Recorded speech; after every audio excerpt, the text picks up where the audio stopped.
भाई बब्बन, बन गई तस्वीर? जरा देखकर बताओ कैसी बनी है। अरे भाई मोहन, मेरी सलाह मानो तो तुम रहने ही दो। एक पेंटर बनना तुम्हारे बस की बात नहीं है। हाँ, तुमने सही कहा, मुझे भी कुछ ऐसा लगता है। आज शाम की गाड़ी से मैं शहर वापस जा रहा हूँ। कुछ जरूरी काम आ गया है। शहर से वापस आने के बाद तुमसे मिलता हूँ। मोहन अपने घर के दरवाजे पर ताला लगा देता है और वहाँ से चला जाता है। फिर उसी रात अचानक तेज हवाएं चलने लगती हैं। चारों तरफ डरावना माहौल बन जाता है।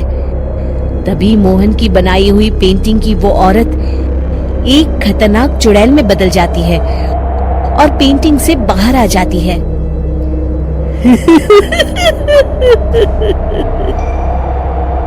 चुड़ैल घर के बाहर चली जाती है। वहीं दूसरी तरफ दो चोर लाला सुखीराम के घर से चोरी करके भाग रहे होते हैं। दोनों भागते भागते गांव के चौराहे के पास पहुंच जाते हैं।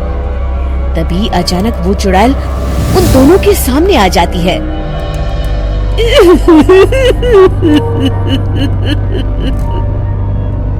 अरे मर गया रे!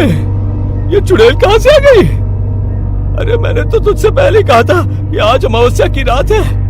आज हमें चोरी नहीं करनी चाहिए। हाँ भाई बिल्ला, तुमने बिल्कुल सही कहा। जरा इसके दांत तो देखो, कितने बड़े हैं। चुड़ैल उन दोनों की तरफ बढ़ती है। अरे चुड़ैल दीदी, तुम चाहो तो ये सारे पैसे और जेवर ले लो, लेकिन हम दोनों को कुछ मत करना।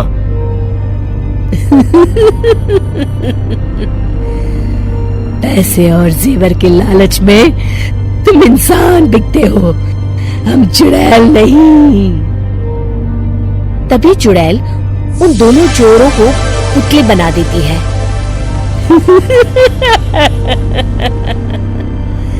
मैं किसी को नहीं छोड़ूंगी, अब कोई मुझसे नहीं बच सकता।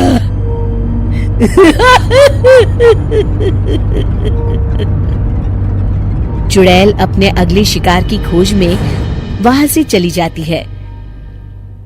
गांव की दूसरी ओर जाने पर चुड़ैल को हरिया, बिरजू और बब्बन दिखाई देते हैं। आज संडे है, आज कपिल शर्मा शो देखने का दिन है। जोर से बोलो। आज संडे है। मैंने नहीं सुना। आज संडे है, आज कपिल शर्मा देखने का दिन है। हाँ, ये हुई ना बात। अरे ये कपिल शर्मा कौन है जो ये लोग उसे देखने के लिए इतने उतावले हुए जा रहे हैं?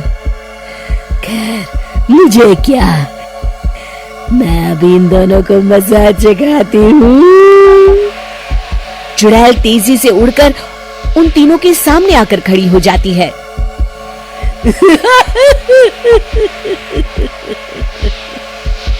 कपिल शर्मा शो बाद में देखना, पहले मुझे देख लो। बब्बन चुड़ैल को देखते ही पहचान जाता है। अरे ये तो तस्वीर वाली औरत के जैसी दिख रही है। मुझे अभी नहीं मरना है। अरे भागो रे! तीनों वहां से भाग खड़े होते हैं। बब्बन तो किसी तरह अपनी जान बचाकर वहां से भाग जाता है, लेकिन हरिया और बिरजू को चुड़ैल पकड़ लेती है और उन्हें पुतला बना देती है। फिर चुड़ैल बब्बन को पकड़ने के लिए उसका पीछा करती है, लेकिन बब्बन उसे कहीं नहीं दिखाई देता। अरे वो मोटा तो बड़ा तेज भागता है, शायद उस तरफ गया होगा। बब्बन एक दीवार के पीछे छुपकर बैठ जाता है और चुड़ैल उसके सामने से आगे निकल जाती है। बाल बच गया। अगली सुबह बब्बन सभी गांव वालों को सारी बात बता देता है। फिर उस चुड़ैल के डर से रोज शाम होते ही पूरे गांव में सन्नाटा छा जाता था और कोई भी अपने घर के बाहर नहीं निकलता था। अरे ये क्या हो गया, इतनी देर से घूम रही हूँ, अभी तक एक भी आदमी नहीं मिला। अरे कहाँ मर गए सबके सब? चुड़ैल वहां से चली जाती है। इस तरह कुछ दिन बीत जाते हैं। फिर एक दिन मोहन गांव वापस आता है। बब्बन उसे बताता है कि उसकी बनाई तस्वीर से एक चुड़ैल बाहर आ गई है। मोहन समझ जाता है कि ये कोई आम कागज नहीं है। वो जो भी उस कागज पर बनाएगा वो असलियत का रूप ले लेगा। अरे मोहन भाई, अब तुम क्या करने वाले हो? मेरे पास एक बहुत बढ़िया तरकीब है। मैं इस कागज पर उस चुड़ैल की एक ऐसी तस्वीर बनाऊंगा जिसमें वो तपती धूप के नीचे खड़ी दिखाई देगी, और फिर जैसे ही सवेरा होगा वो चुड़ैल इस कागज से निकलकर बाहर चली जाएगी और सूरज की तेज धूप में जलकर राख हो जाएगी। मोहन बिल्कुल वैसे ही तस्वीर बना देता है और जैसे ही सवेरा होता है वो चुड़ैल कागज से निकलकर बाहर धूप में चली जाती है और सूरज की गर्मी बर्दाश्त नहीं कर पाती और जलकर राख हो जाती है।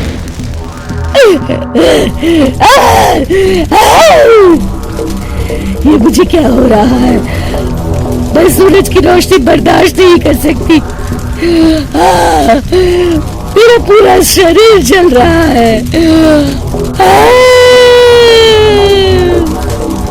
और इस तरह चुड़ैल के जलते ही पुतले बने सभी लोग पहले की तरह इंसान बन जाते हैं।